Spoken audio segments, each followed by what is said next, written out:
I was 16. I was a normal teenager, just like all of them. Didn't worry about things like this because I didn't have to. I was a cheerleader. I was in high school. I was having a good time, and I was happy with my two best friends in the whole world. Every day, I went to school to have a social life. I didn't go to school to learn. I mean, I learned a lot, but that's what I went there for. Every day after school, I would honestly have a good time no matter what, though. That's probably the best thing. I always had a good time with my friends. That morning, I woke up thinking everything would be just the same, and I got in the car to go to school because I got picked up from Ashley every day. Me and Natasha argued over who was going to sit in the front seat, and she won the argument, of course. Like always, we always was in the front seat. She reached over with her left hand to grab something out of the center console, and when she reached over, it kind of just swerved the car a little, and we were going about 65 miles per hour, and the speed limit was actually 45. The car actually spun for about 200 feet, and then it hit the light pole. 911 emergency, John. Yeah, there was just an accident right before I is that Sloan? I think it's before Sloan. It's really bad. It's really bad. Are you okay? I wasn't in the accident. I just saw it. This is all my friends. And then, all of them were. Oh, my God. Okay. Oh, my God. What are you seeing? What are you seeing? The car is in half. It's split in half. The other half is down the street. And my friends are all screaming. I remember hitting the pole and then, opened my eyes, and there was just a bunch of metal everywhere, really. When the car hit the pole, it actually split in half. The front of it went about 50 feet down the road, I believe.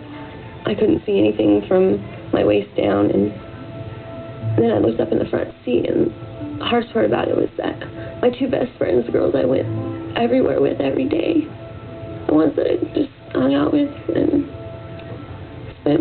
shared my life with, they were both just bleeding.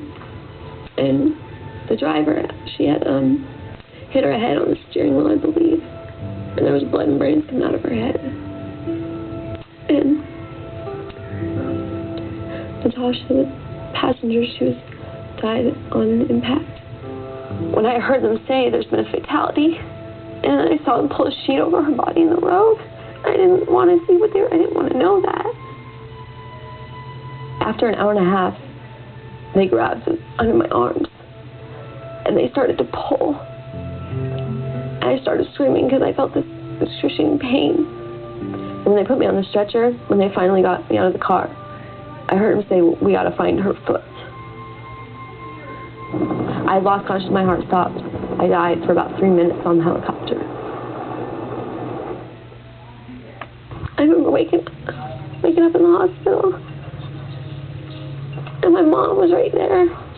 And I had already gotten, I think they said 9 surgeries. I had already gotten my leg amputated. They found they reattached my left foot. I was crushed from the waist down. Every bone, my spine, my pelvis, my hips, my legs were all crushed into pieces, and I was never supposed to walk again. I shouldn't even be here. It's a miracle that I lived through that. I had so many friends in high school, and all of a sudden, I saw them maybe once or twice in the hospital, and I haven't talked to one of them since. So many, hundreds of people that I thought were friends or people that meant something to me, I never saw them again ever because I know that the ones that were closest to me, they felt guilty.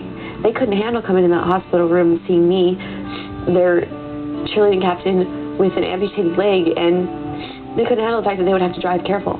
They still wanted to drink and drive and do everything normal without feeling bad about it. I loved life. I still do, but I loved my best friends more than anything in the world. They were my life. And it's so hard to explain to other teenagers right now like this. they'll watch this and they'll be like, they'll feel bad, you know. I don't want them to feel bad for me. I just want them to know that it can happen to anyone. It doesn't matter who you are, you know, how much money you have or how much fun you have in high school. It can happen to you, and you can lose the most important people in your life.